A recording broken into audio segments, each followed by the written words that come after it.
David, what happened to the wall? Tore it down. Oh, they did. They tore it down. So if you come over here, you're going to see a Roman truck on this ramp.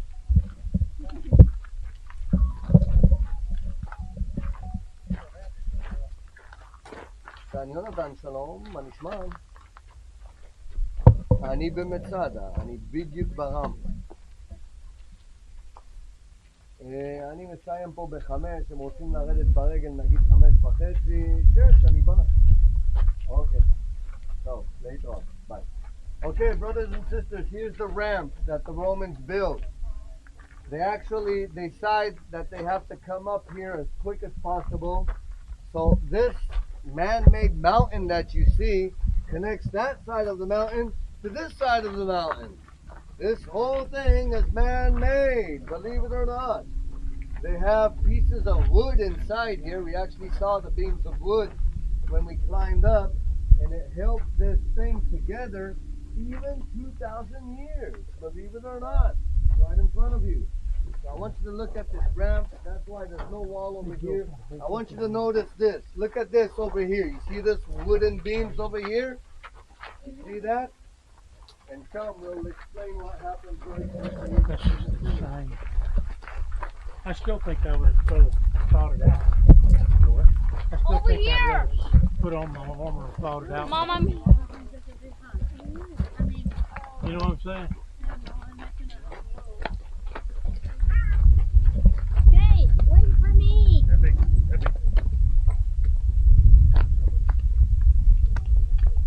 figured out that works.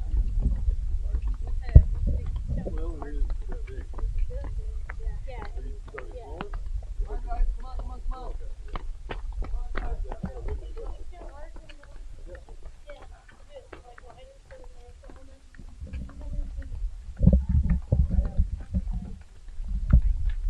We're just going to take advantage of this little shaded area over here.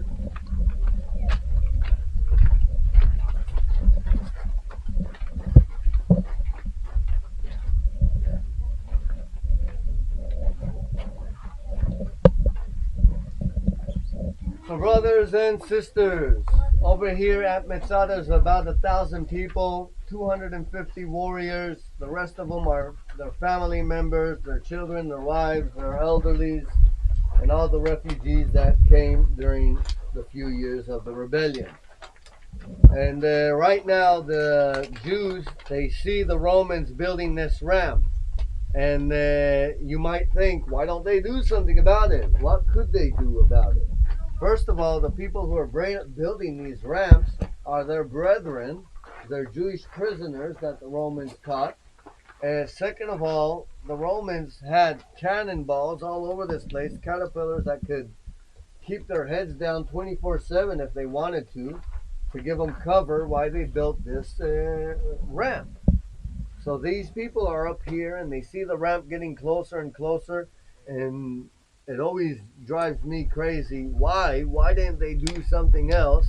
But when you have an enemy that is so determined, I don't know how much you can do when you're outnumbered. And eventually, the Romans bring this huge war machine. It's a huge tower with a set of steps that goes up like 3 stories high. It has a bridge that can drop down where you could have your stormtroops go in there. And it also has a huge log of wood with a metal head on it that you can adjust inside, bring it up or lower it down, and bring it right in front of the wall and start hammering the wall. It's like a huge maquita going back and forth into the wall. So it's only a matter of time before the wall collapses. The minute they're able to carry that, to bring it up with pulleys and ropes, they just bring up this machine, put it right against the wall. They start working the wall. The Jews, what they thought to do was to build a wooden wall on the inside, because the wood is a softer material by nature and it can absorb the battering rams.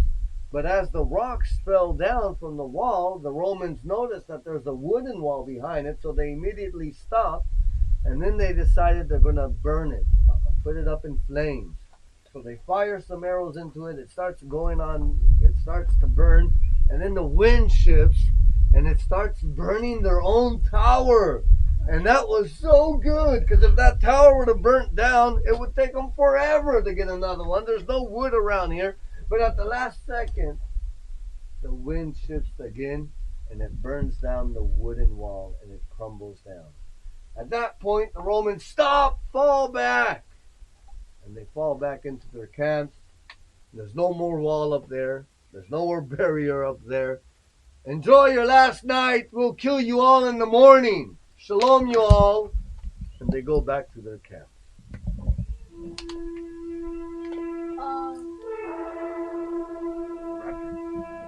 Is it the Romans? The Romans?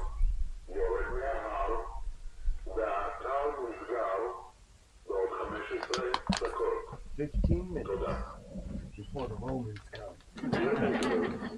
So, Site closes and the last cable car leaves the mountain in 15 minutes. Thank you. Some of these, I don't know. yeah, we'll be some are not gonna wanna go down. there on time. I want to We'll go be down the cable car. Okay. Listen, what happens is at this point, the leader of the rebellions up here, Elazar ben Yair, he gathers all of his men for one last talk, and they have to make a decision. And he says something like this: Men, brethren, it was an honor fighting with you these past years. We had some success, but it seems like it's all over now. You see the situation. I can't make it any prettier than what it is. We witnessed the destruction of the temple with our own eyes. And as far as I know, we're the only Jews alive here. So, the way I see it, this is our option. We can gather everybody up against this breach. There's 250 of us, only 5,000 of them. Maybe you can kill 1, 2, 3 before you're taken down. Don't kill me. You don't need me to tell you what's going to happen to your children, your wives, your daughters. Maybe your young children would be spared to live as Roman slaves. It's a very hard and suffering life, but it's not a long life. It's okay. Or we can finish it here tonight. You decide. And indeed, they came to a decision that very night. And I could always imagine the warriors going back to their homes that night, like where we are right now. Probably had a family, mom and dad, and the kids would be in here, and they'd all come up to him and say, Daddy, are we all going to die? We heard that the Romans broke in, No, everything's going to be okay. Calm down. We anticipated this. Don't worry. Everything will be okay. We still have a surprise waiting for the Romans. Daddy, are you sure? Yes, it's okay, kids. Don't worry. And his wife would look at him in a strange way. Why are you doing... Woman, why do you got to argue with me? I'm telling you, everything's going to be okay. Can't you trust me? For crying out loud. Everything will be fine. The Romans are not going to come here. Don't worry. Trust me. I won't let nothing happen to you. Go to bed and you'll be fine. And that night, as he goes up to his bed, I can't imagine all the thoughts going through his head, thinking about everything he did in the past and all the choices he made that brought him to this point in his life. Maybe he was thinking about his parents. Maybe he was thinking about his mom. Maybe he said a prayer. But in the middle of the night, he stretched forth his arm and grabbed a hold of his sword. Knowing that there's nothing he can do. There's no way. There's no hope. He has to be rational. He has to be quick. He has to be swift. As quickly as possible, he would put to death the one that would fight him the most. The love of his wife. As quickly and as swiftly as he can. He would kill her. And then he would stand to his feet. He'd go into his children's room. And they look so peaceful while they're sleeping. But knowing there's nothing he can do, there's no hope, there's no future, as quick as he can, he would put his own children to death. And by then, They would all gather themselves according to their companies, and at that point each and every one of them was just ever too willing to stretch forth his neck as the commander came by, killing his own men. And the higher command would do the same to them, leaving only 10 commanders alive. And these 10 would write their names on little pottery shards, on lots, which is one of the things that we found here. One of those names has the name of Elazar ben Yair. And one of them was chosen. We'll probably never know who he was. And after all these 10 came, they gathered all the weapons of war and they set them on fire, leaving all the food and water in plain sight so they could all see that they had plenty. And then that one would kill the 9, and he would be the final one to commit the utmost sin in Judaism and fall on his own sword and take his own life. And on the morrow, in the morning, when the Romans were preparing all night long, sharpening their swords and getting ready, we're going to kill Jews, and they bring up the tower all the way up to the ramp, all the way up to the wall. It's a little quiet, not as much resistance as we expected at all, and they all get into positions. Maybe it's an ambush, maybe we should fall back. No, move forward. And they lower the bridge and they charge inside, kill Jews.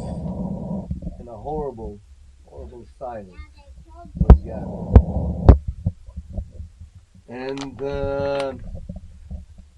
one of the soldiers, he was a little nervous. It was one of his first battles, and he was kind of scared, and he didn't want to get injured and be crippled or die. And he was just a little bit over leave, and he said, "Oh, we won, we won." And it's recorded that Silva, the commander, the Roman commander, turned to him and said, "Shut up, you fool. What have we won? Nothing but a God-forsaken rock in the middle of the wilderness next to a poisoned sea." And that was more or less the end of Masada.